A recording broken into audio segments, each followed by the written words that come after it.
Menunaikan ibadah haji merupakan rukun Islam yang kelima dan hukumnya wajib bagi yang mampu. Tak hanya dari Indonesia, banyak juga jemaah haji yang berasal dari seluruh dunia, termasuk dari negara-negara barat. Hingga hari ini belum ada data ilmiah yang menjelaskan siapakah sosok yang pertama kali menunaikan ibadah haji dari tanah air ke tanah suci. Sejak kapan ada kafilah haji dari bumi Nusantara ke tanah suci Mekah?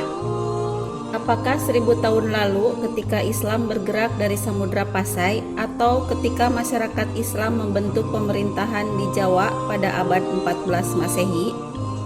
Orang-orang Aceh sejak awal kedatangan Islam dikenal sudah hilir mudik ke Mekah. Sejak kapankah kejadian itu? Siapa yang pertama kali menunaikan ibadah haji dari bumi Nusantara? Simak videonya sampai selesai. Namun sebelum dilanjut, mohon dukungannya dengan cara like, share, dan subscribe. Tekan tombol lonceng agar tidak ketinggalan video selanjutnya. Tidak ada data ilmiah yang menjelaskan, namun dari folklore dan catatan Babad yang bagi kalangan tertentu belum dapat dijadikan rujukan ilmiah, kisah perjalanan haji itu mulai bertebaran di bumi Nusantara pada abad 11, 12, dan 13. Penelitian tentang perjalanan haji Nusantara menemukan catatan perjalanan sejumlah tokoh di abad-abad tersebut, dan baru pada masa kolonial ditemukan catatan lebih otentik sebagai rujukan akademis. Sejarawan Profesor Dadan Wildan Anas menuliskan pemeluk agama Islam yang pertama kali di tanah Sunda adalah Bratalegawa, putra kedua Prabu Guru Pangandiparamarta Jaya Dewa Brata atau Sang Bunisora, penguasa kerajaan Galuh 1357 sampai 1371. Kisah ini tertuang di naskah Carita Parahyangan.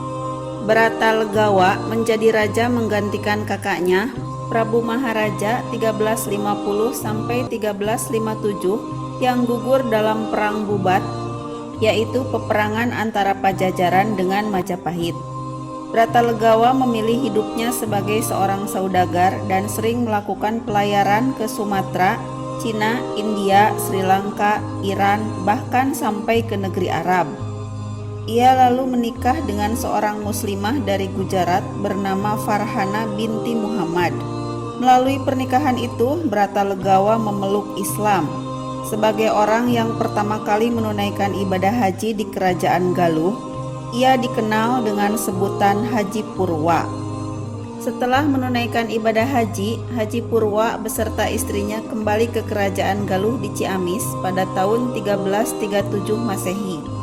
Di Galuh, ia menemui adiknya Ratu Banawati untuk bersilaturahmi sekaligus mengajaknya masuk Islam. Tetapi upayanya itu tidak berhasil. Dari Galuh, Haji Purwa pergi ke Cirebon Girang untuk mengajak kakaknya, Giri Dewata atau Ki Gedeng Kasmaya yang menjadi penguasa kerajaan Cirebon Girang untuk memeluk Islam. Namun kakaknya menolak. Selain Carita Parahyangan yang mengisahkan orang-orang zaman dulu yang telah berhasil menunaikan ibadah haji adalah Carita Purwaka Carubanagari dan naskah-naskah tradisi Cirebon seperti Wawacan Sunan Gunung Jati, Wawacan Walang Sungsang, dan Babad Cirebon. Dalam naskah-naskah tersebut disebutkan adanya tokoh lain yang pernah menunaikan ibadah haji, yaitu Raden Walang Sungsang bersama adiknya Rara Santang. Keduanya adalah putra Prabu Siliwangi, Raja Pajajaran, dan pernah berguru agama Islam kepada Syekh Datuk Kahfi selama 3 tahun di Gunung Amparan Jati, Cirebon. Setelah cukup berguru ilmu agama Islam, atas saran Syekh Datuk Kahfi, Walang Sungsang bersama adiknya Rara Santang berangkat ke Mekah antara tahun 1446 sampai 1447 atau 1 abad setelah Bratalegawa untuk menunaikan ibadah haji dan menambah ilmu agama Islam. Dalam perjalanan ibadah haji itu, Rara Santang dinikahi oleh Syarif Abdullah, Sultan Mesir dari dinasti Fatimiyah, dan berputra 2 orang, yaitu Syarif Hidayatullah 1448 dan Syarif Arifin 1450. Sebagai seorang haji, Walang Sungsang kemudian berganti nama menjadi Haji Abdullah Iman, sementara Rara Santang berganti nama menjadi Hajah Sarifah Mudaim. Kisah lain perjalanan haji datang dari Kesultanan Banten. Jamaah haji yang dikirim pertama kali adalah utusan Sultan Ageng Tirtayasa. Ketika itu, Sultan Ageng Tirtayasa berkeinginan memajukan negerinya baik dalam bidang politik diplomasi maupun di bidang pelayaran dan perdagangan dengan bangsa-bangsa lain. Pada tahun 1671, sebelum mengirimkan utusan ke Inggris, Sultan Ageng Tirtayasa mengirimkan putranya Sultan Abdul Qahar ke Mekah untuk menemui Sultan Mekah sambil melaksanakan ibadah haji, lalu melanjutkan perjalanan ke Turki. Karena kunjungannya ke Mekah dan menunaikan ibadah haji, Abdul Qahar kemudian dikenal dengan sebutan Sultan Haji. Menurut naskah sejarah Banten, diceritakan suatu ketika Sultan Banten berniat mengirimkan utusannya kepada Sultan Mekah. Utusan itu dipimpin oleh Lebe Panji, Tisnajaya, dan Wang Saraja. Perjalanan haji saat itu harus dilakukan dengan perahu layar yang sangat bergantung pada musim. Biasanya para musafir menumpang pada kapal dagang sehingga terpaksa sering pindah kapal.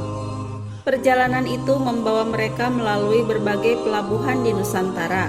Dari tanah Jawa terlebih dahulu harus menuju Serambi Mekah, Aceh, pelabuhan terakhir di Nusantara yang menuju Mekah.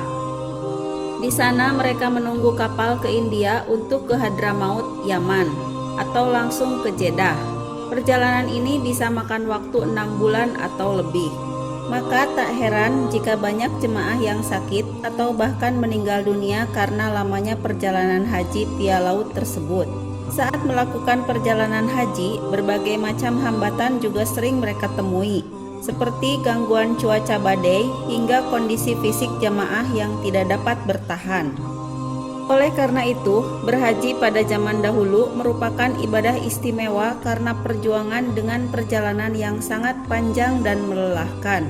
Sebuah perjalanan antara hidup dan mati.